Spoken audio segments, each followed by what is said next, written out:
All right, I'm glad to be back with you.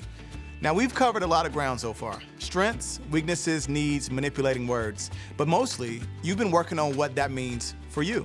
You've looked at your temperament, your strengths and weaknesses. You spent time this week defining your needs. That's the foundation of this framework. You've got to know that stuff first. And getting yourself healthy, working from your strengths, is definitely step one. As Kathleen puts it, you can't give what you don't have. It's like when the flight attendant says, put your own oxygen mask on first before assisting others. We've got to start by working on ourselves. So if that's where we stopped, you'd have taken some big steps. You'd hopefully have lots of takeaways. Understanding your own temperament will definitely improve your communication. But we don't want to stop there. That's only half the puzzle. We want to apply it to others. Ephesians 4:29 isn't about how others talk to us. It's about how we talk to others. And the win is right there at the end of the verse, that it may benefit all who listen. Building others up with our words is good for them, but it's also good for us. It benefits all. So let me tell you a quick story that proves that point. My friend struggled for months to get her daughter out of bed in the mornings for school. My friend is red, so she'd bust in the door, throw on the lights, and bark, "Time to get up." Then every 5 minutes, she'd come back and yell, "Hurry up, you've got to move faster." And the more she yelled, the slower her daughter went. Until my friend figured out that her daughter's temperament is green, which means she needs harmony and lack of stress, the exact opposite of what she was getting. Is anyone else having a light bulb moment? This exact same scene happens at my house like every single morning. Maybe yours too. So anyway, the next morning my friend ditched the yelling and instead sat down, rubbed her daughter's back, and told her breakfast was ready whenever she got dressed. And you know what? It worked. She was up and out the door, and it didn't require any yelling. And the best news for my red friend, it was so much more efficient. To use Paul's words, it benefited all. Letting temperaments guide how you talk to people is a win-win. So I bet you've been thinking about someone as we've gone along. Maybe something Leslie said sounded just like your mom, or Jeremy reminds you of that guy on your team, or maybe you wish you could figure out the temperament of someone in your life. You're wondering, how can I get them to take the assessment? That's great. We want you to be curious. We hope considering other people's temperaments is a habit for the rest of your life. Kathleen's going to show us how we can figure it out without making them take any tests. Let's jump back in with her. Welcome back. This is the session that I really like a lot because this is where in my office people are really just throwing descriptive words around, right? And they're almost recklessly putting people in boxes, okay? And that looks like this. Leslie, oh, she's such a good leader. She's red. Or Tony, she's so funny. She's yellow. That quickly, we're putting people in boxes. And this isn't about putting people in boxes. This is about understanding people to the core. For sure. Because what we want to understand is Leslie is a dynamic leader. She's wired to be a dynamic leader of tasks, but Jeremy's a great leader of people, okay? So what we understand is you're innately wired to be a leader, but all the temperaments can be a good leader. Okay, you don't own, the cholerics don't own leadership, just like for the sanguines. They don't own funny. They're fun to be around, they're fun in groups, but they're not owning funny. In fact, the melancholies are very funny. Most of the famous comedians of the world, which you are going to be one day, are melancholies, right? So we want to try to be very careful about putting people from descriptive words into categories, okay? What we want to find out is what's in their core, what's really motivating them. We want to find out what's the why behind their behavior, okay? We want to be very careful we're not reacting to the what's they're saying or doing, but we're responding to the whys that they're saying or doing it. So in that gray area that I spoke about before, when Leslie talks, I hear. And when I talk, she hears. So there's all this gray area that we want to address. So if she and I went to a luncheon, we're laughing and joking and telling stories, we have a great friendship or relationship, but we may leave that lunch and I'm thinking, did she really hear me? Does she really understand what I said? And she may be thinking, is Kathleen going to get that done? I'm not sure she's going to get that done. I don't know if she got the bottom line, right? Because I'm in my lens and my thought, and she's in hers, right? So we really want to take that and get it to here. So that I'm saying words that build her up so she doesn't leave wondering. And she the same to me. So we're loving each other better. Okay? So that's what we want to do. We want to make sure that we're doing that and we're understanding people to the core. So tell me, Tony, tell me a little bit about somebody you might be curious about. So I think we're still in the newlywed phase, my husband and I. We're Okay. 2 years into the game, almost. And so I'm just trying to figure out what he is. We spend a lot of time together. Okay? And we spend lots of time personally, ministry-wise, so there's business there, it's kind of all mixed up. Okay. And so I feel like I'm experiencing him just in all these different ways. And so I'm just trying to figure out what's the consistency in the color. Yeah. One of the goals in my office is that people stay in honeymoon relationship. Because when people get married, they've thrown all their strengths on the table while they're dating, if you remember. Yep, yeah. Ones and what happens once you get married is guess what starts rearing its head? Weaknesses. The weaknesses. And we immediately start to try to change that person to be more like us. So that's the first thing you want to be aware of is this confusion because I'm moving away from the things that drew me to Sam. So what I want you to do really quick, I want you to tell me 3 reasons why you fell in love with him. Really quick. Okay. Why? So I know it's Okay, like I'm a sorry. game. It's Honeymoon, a game. honeymoon, Just tell me. honeymoon. Okay, it's okay. What did you okay. love about him? I'm so overwhelmed. It's fun. There's no Okay, timer. He's so funny. He's so funny. Okay, and he's like very funny. life of the party. Okay. Loud laugh. Loud. Him and I have like a very similar laugh, so that's very Great. fun. Okay. He's just such a great leader. Okay. He's a leader worth following. He's very dominant. He knows where he's going. Okay. He's so confident. That's Right. the third one, I guess. Yeah. Well, it's like second, third. Okay. But he's so confident. Okay. He's fearless. He knows who he is. He's not changing. He's not bending. He knows like exactly what he wants all the Okay. time. There. And so yeah.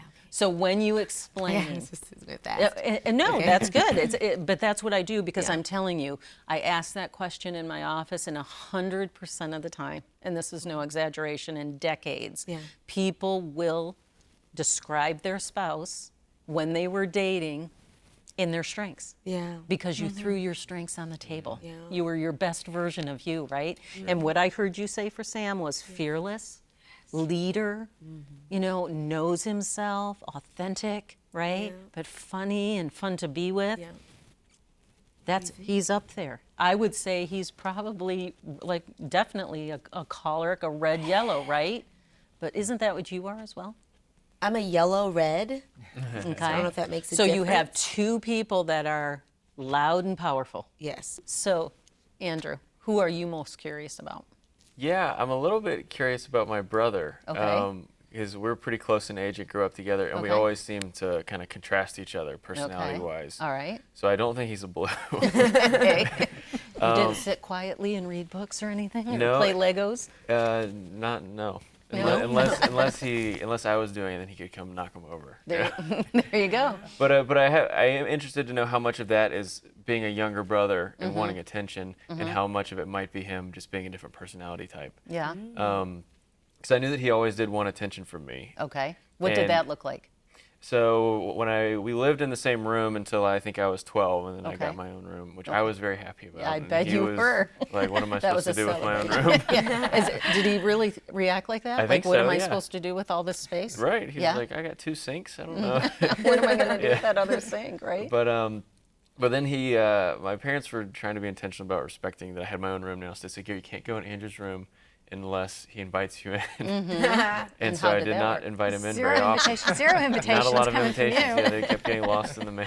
It's like, hey, I'm heading out. If you want to go in my room right now, it's perfectly fine. Yeah, he's like, but also don't. But Don't touch anything. Don't touch anything. Right. But he would come, and what he would do is he would stand as close to the edge of my room as he could, and stand there and just go, "I'm not in your room. I'm not in your room." It's a little taunt you. And it would, and like you said, I would Yeah. get, instead of getting angry, I would get frustrated, and I wouldn't say I'm mad at you. I'd say you're annoying me, Yep. Which is another and one for that frustration. happened a lot. So what do you think now as you look back at that moment, seeing him stand on the other side of the threshold? What was he looking for from you? Yeah, he was looking for affection from me and approval from me, but also he just liked to be with people. Yeah. Yeah. And I was his brother. I was his peer in the house. Yeah. And the closest to him, really. Yes. Yeah, right? Yep. So by default, Right. you know, without knowing the temperament stuff that you know now, where are you at now? With what I think he is? Where you're at in your relationship? Like, Oh, where we're are great you- now. You're We're- great yeah, now? we're best friends now. Yeah. Yeah. So and that's how the did funny you thing. get there? I'm curious because, you know, some of this you find out by trial and error. Right. You know, not just sitting in a group and learning about it, but Right. how did you get there? Well, we stopped living in the same house. Okay, there you go. Step one. Check. college. Right? It's okay. But I think Don't do that if you're married. yeah, that's not this is for everybody. If you're married, stay at your house. If you're married, stay at your house and work on some other skills. Yep. Yep. So that's not always the answer. Right. But I think even though we didn't really know, you know, what our colors were or any Right. of this stuff, I think we did start to recognize what each other needed from the other Okay. person. Where I realized I need to give him attention sometimes and just be really intentional about doing that. And he realized he needed to give me more space. And if we were going to hang out, I probably needed us to have a plan and him not just come over. Right. And just winging it. But also, I learned to be more accepting of his kind of spontaneity and trying to embrace that in him, I think. Right. But it is funny to think back now. I'm thinking he's probably a yellow. Yes. But it's interesting to think back to our childhood and our dynamic, and now it makes so much sense to me why we had this kind of, why can't we ever be on the same page with Because what you we were want to do? literally polar opposites Right. of each other, which really, truly, that's why opposites attract when you get married. Really, truly makes the strongest bond. But it takes the biggest sacrifice because their strengths are your weaknesses. Right. And your strengths are their weaknesses. But when we're willing not to stay in the strengths, he's annoying. Right. You know, you're too private. You know, what's wrong with you? You're too quiet. You're too frustrating, right? And we throw these things instead of what I love you said. You embraced his spontaneity, you know, and he's probably still like that now, right? Oh, yeah. Because people don't change. That's the thing. We're not going to change anybody. We're going to embrace them, and then we're going to love them better by influencing and understanding that their wiring is different for a purpose. Have you come to appreciate his strengths? Yeah, definitely. And it's great because he pushes me, and he knows kind of how to do that without overwhelming me. But when he kind of can recognize what my needs are, we kind of help each other pull into our directions, I think. Leslie, do you have anybody you're curious about? You know, it's an interesting stage in our life because my father, who's now 85, came to live with us 3 years ago, and he'll be with us for the rest of his life, which Okay. could be quite a while because Yeah. his health And this continues is your to dad? improve. My father. Okay. And I haven't lived with my father since I was 12 years old. So Oh, let's just wow. say I didn't tell you my age, but it was a long, long time ago. And so although I know him, I don't know him. Okay. And Fair. I haven't got a clue Okay. what temperament he is. Okay. So tell me a little bit about what you do remember. Do you remember much as a child? I remember him behind the newspaper when I was little. Okay. And impatient with us if we would try to interrupt him while he was behind the newspaper. Okay. He traveled a lot for work, so he was absent from the family a lot, Okay. even when my parents were still married. And And what about now when you're very seeing solitary, very solitary, but he Okay. loves, loves, loves his people. him? His people. His people. And word only there. his people. He's completely antisocial outside the family. And the people he's the most bonded to are the people he spent the most time with, which is actually his step-children, step-grandchildren, and step-great-grandchildren. So there's a comfort there. And now living here, he's most fond of the grandchildren who have been born since he moved here because he's been with them since birth. You know Right. what I mean? Right. So yeah, he's extremely deep on the relational side, but another keyword. also very quiet in his Okay. daily routine. So Yeah. What do you think? Sounds blue to Yeah. me. Yeah. Do you like connect with that right there? Just did you Absolutely. hear the descriptive word she did use? Yeah, well, I definitely picked up on safety with him being more comfortable talking to the people that he's really familiar with and valuing that quality time. Because we're nurturers. Right. The closer absolutely. you are, the more protective the blue is of Okay. that deep relationship of the people that they truly trust and love. okay. Yeah, and right? to know one of his or some of his grandkids since birth, I mean, that's very Yeah. deep. Yeah. That makes sense to me. Yeah. What was your thing? How did just so you cool. how did you connect with that? I really want to know that you're getting No, this. and- honestly, it's interesting because I think I just keep getting shocked that Uh-huh.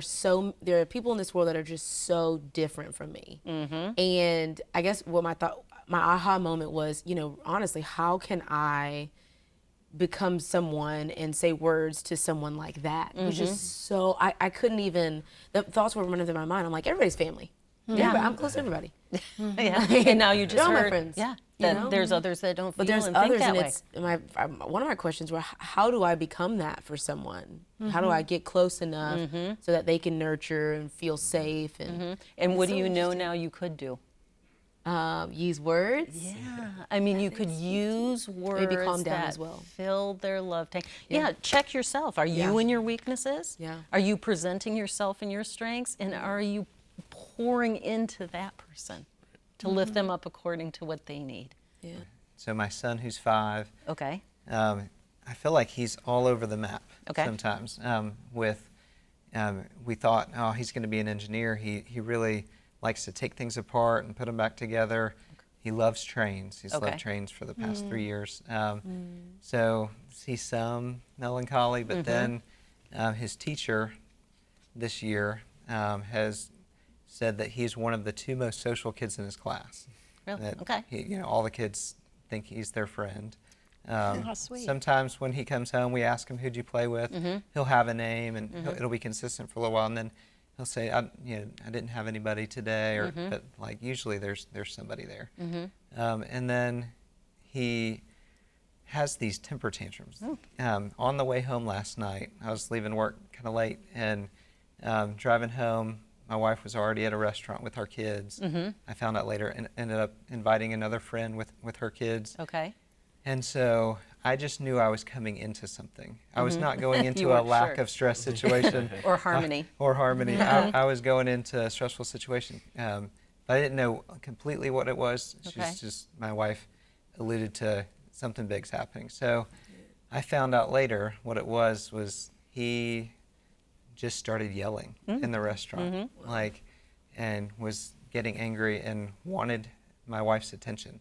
He had let her know that along the way, and she was trying to communicate to him, like, I'm gonna pay attention to you. I'm talking to my friend right now. Wait, basically. Yeah. And he didn't want any of that. So Yeah.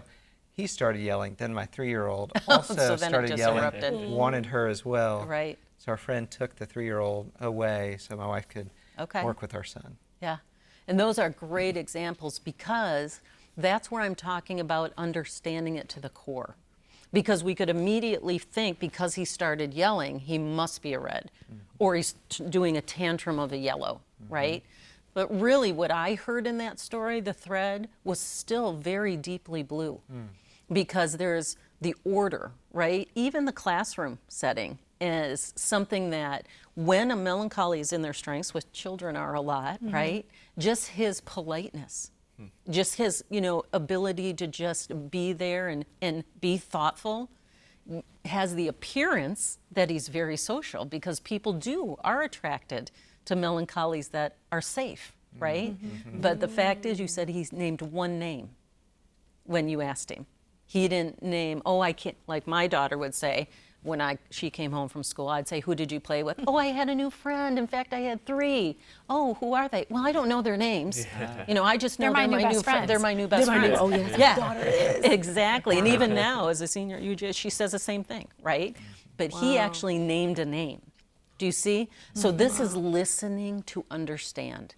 Okay, this is another really key point because most people listen to respond or answer or react. Halfway through of what they're listening, they're already forming something to say, right? good. But if you listen to understand, you guys will also see that kind of thread that goes through your sweet, very melancholy boy with the order. The tantrum, this is again where I want you to be very good at listening to the words and how to apply them. The melancholy gets very frustrated, where the choleric gets very angry. Actually, the second one that gets the most angry is the sanguine, believe it or not. They're Oh, the I believe quickest it. to anger, I believe right, it. when they don't Yeah. get their way. But the melancholy, on the other hand, gets frustrated.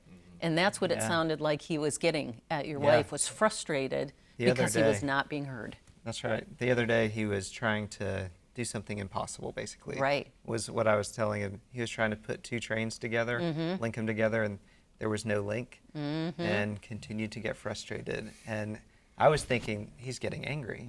It was really frustration. Yeah. Do you identify that with that? Yeah, definitely. Yeah. Yeah, for So me to when get you're angry, having- I've been frustrated for a while first. Right, Yeah. right? Wow. And when Absolutely. you're not being heard, see, that's one of the melancholy things, is being heard and understood.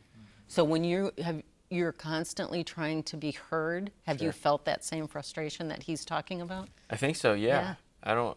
'Cause I would be less likely to have a drive-through moment, like that, and much Brought more it likely back. to have a being frustrated to the point where that feels like the only option. Or yeah. to just leave, right? Yeah, Like- or just leave. Right. Yeah, that's it. And I guess your son probably couldn't. he couldn't just leave. Just so- leave. Yeah. I'm just curious, what would you tell me about how to talk to a green person? If I want to motivate them and have them feel good about what they're doing, knowing that I'm red and would tend more toward being directive. And it sounds like it's not gonna work real well. Hasn't worked well for Always you. go well. Even though I am green, I love having a boss who is red. She's Interesting. my favorite boss I've ever had in my life. Oh, wow. Worked with her for 8 years, and Wow. I like her directness, but it's because there's so much of a relationship that's built on. Oh. So if you'll ask me, if you were my boss, if you'd ask me about my family, my kids, Okay. share with me even some thoughts in a respectful way, like not you're telling me what to do, but like, hey, this worked or didn't work when I was raising kids, and go there personally, then I'll be more bought Wow. in That's really cool. to hear from you professionally. Really? Yeah. Oh, I love Oh, that. wow. Yeah. Wow. So we would go into one-on-ones without a big agenda. Okay. It was more, hey, what's on your mind, Jeremy? What did you want to talk about? And then she would have a few things Got on it. her list. So the beginning, it's kind of like, how are you doing? How's your family doing? And she would share with me about even what was going on in her family. So I felt trust from her, and Okay. I felt very loyal to her. Wow. Because Okay. it brought feeling of worth, respect, Uh-huh. lack of stress, right? Because if Leslie was your boss and she came into that one-on-one, okay, here's what we're going over, bullet point, final line. You got that? No. Here's the time frame. What would your response be? I wouldn't be excited about the next one. Where I always came into these like, almost like, this is going to be an encouraging, not counseling, but almost counseling, like, session of, we're going to connect, we're going to get things done in that at the same time. So the things I heard you say are relationship 1st, and how would she demonstrate that she's for you, like in the work context of your work together? I mean, she would go above and beyond for like schooling, education, Got it. supervising through that process. There was an interest she took in my career path Got it. beyond what I was currently doing. Got it. Which is extremely important from a phlegmatic, because their potential is great. But what we have to understand from that particular temperament is that, say the potential's a 10, they may go to an 8 and be perfectly content. Okay. Stay at an 8. And it drives especially choleric parents ballistic, because you see the potential to 10 and you're like, why is he leaving all that on the table when they're perfectly content with it? Wow. So it's that understanding of, where that contentment's from, right? Where it sits, and then you being okay with that as well. Wow. Does that help with your coworker? Yeah, it does. Yeah. Do Greens advocate for themselves well? So I think if I'm in my strengths, I can advocate Okay. for myself. I enjoy negotiating, and Okay. I enjoy achieving and looking for what's next. And until there are times in my life where I have gotten to that content place, I've been like, oh, I think I could see myself doing this for a lot of years. Okay. And I want to make it better and do better at it, but like Wow. not looking for the next thing. That is so different from me, because almost as soon as I start moving toward the next milestone, I'm already looking for the exit ramp. Exactly. Because continuing, like the routine managerial type of work is not at all life-giving to me. So I'm looking for who's good at that, who can step in behind me and carry it forward once it's steady. Right. Because I just want to do the Next front thing. end. Yeah, I Yeah. don't want to go deep and for Yeah, a no, while. not so much. So that's do you hard. see- That's burdensome for me. Yeah. Do you see how you can just take a moment and ask the other temperament? Because they do see through a different lens.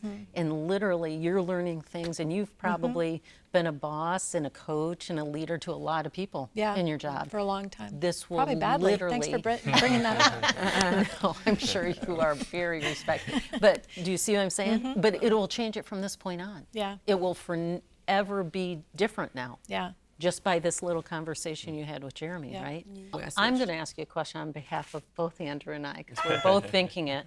How do we tell you when you're too much? Listen, it is words. What words that I'm gonna tell you. really? What's literally the words Yeah. that we could say, because we do not Yeah. do anything that's going to hurt somebody else's feelings. For sure. Like we will take it, right? Yeah. Right. And take it, but we're in the car going, oh my God, they drove Yeah. me crazy today. Oh, I know right? exactly. So what words could we do to say, you know? I think it hits maybe two of my innate needs. Okay. It is approval and acceptance. Okay. If you could validate those two first.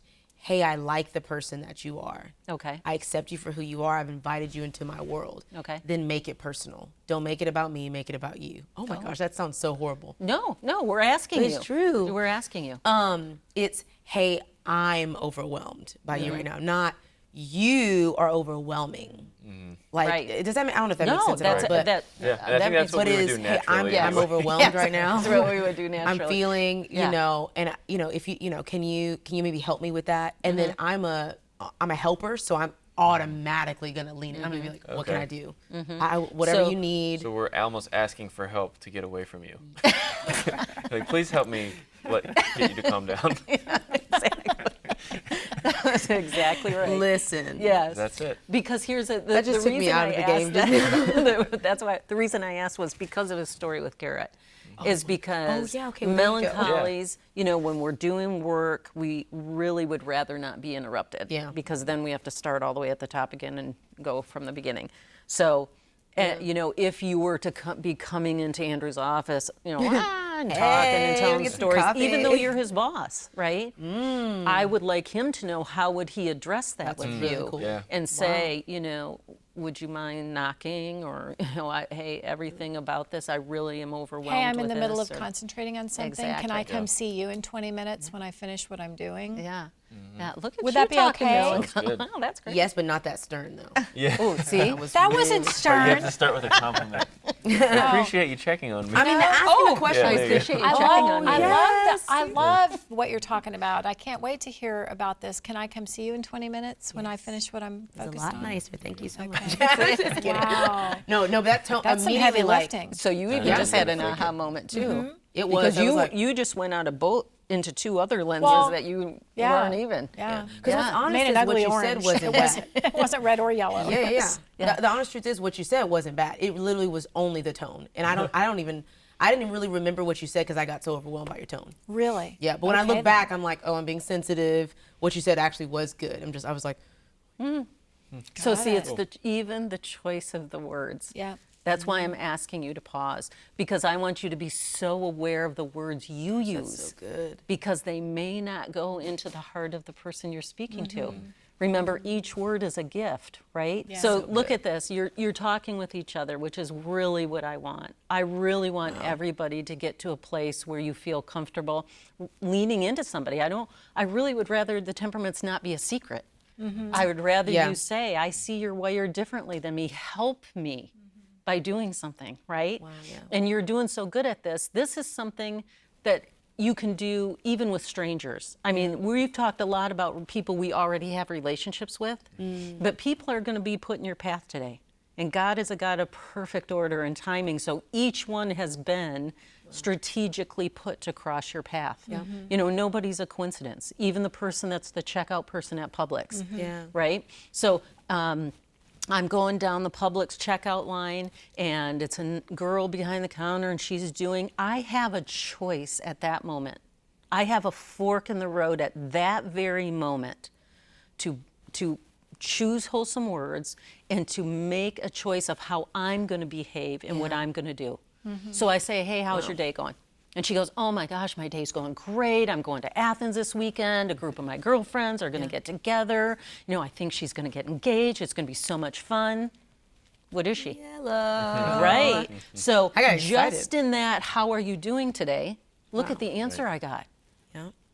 I'm at a fork in the road. I can choose my strengths. I can get out of my own way, and I can say, wow, that is fun. All those girlfriends together in one place, you are going to have an amazing time.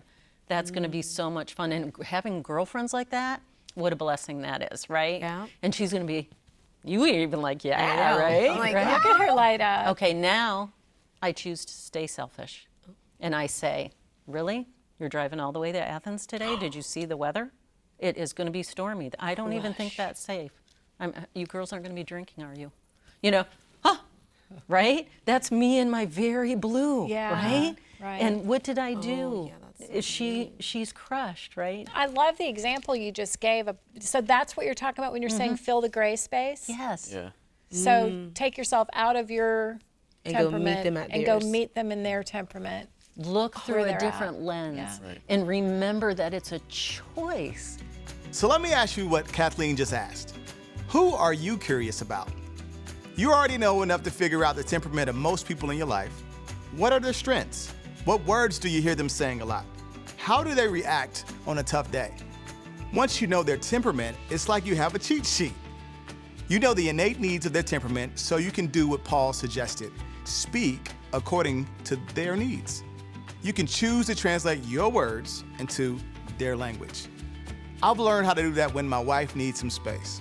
I'm wired to want to work it out right away, to fix the problem, talk it over, and make a plan now. But I know my wife, who's a blue, she needs time to process. So I translate my words. Now I say, I can tell you're upset, so I'm going to give you some space. But I'm going to come back later and we'll talk it out. I still say what I mean, just in a way that considers her needs. Thinking about temperament will for sure help the words you say, but the piece that may really be life-changing is how it helps the words you hear. Because once you know someone's temperament, you know how they'll react when their needs aren't filled. The manipulating words we talked about last time explain so many relational dynamics. Your colleague's moodiness or your dad's tough tone. Knowing God wired them that way makes it easier to understand those reactions and give them a little bit of grace. That's what happened in my friend's marriage. She's yellow and comes from a big, loud, yellow family. Her husband is blue. So picture family gatherings with her side. Lots of people, lots of noise, no particular plan. It was bad for him. For years, they fought over every family get-together until their temperaments made sense of the whole thing. Understanding why it was so hard for him to hang with her outgoing family meant she could stop taking his reaction personally. He liked her family. He was just wired to need space and silence. What was a source of conflict is now a chance to consider each other's needs. And listen, they still have to talk through it when it's time to head home for the holidays, but understanding the why behind their reaction gives them a little bit more grace for each other. There are situations like that in every relationship.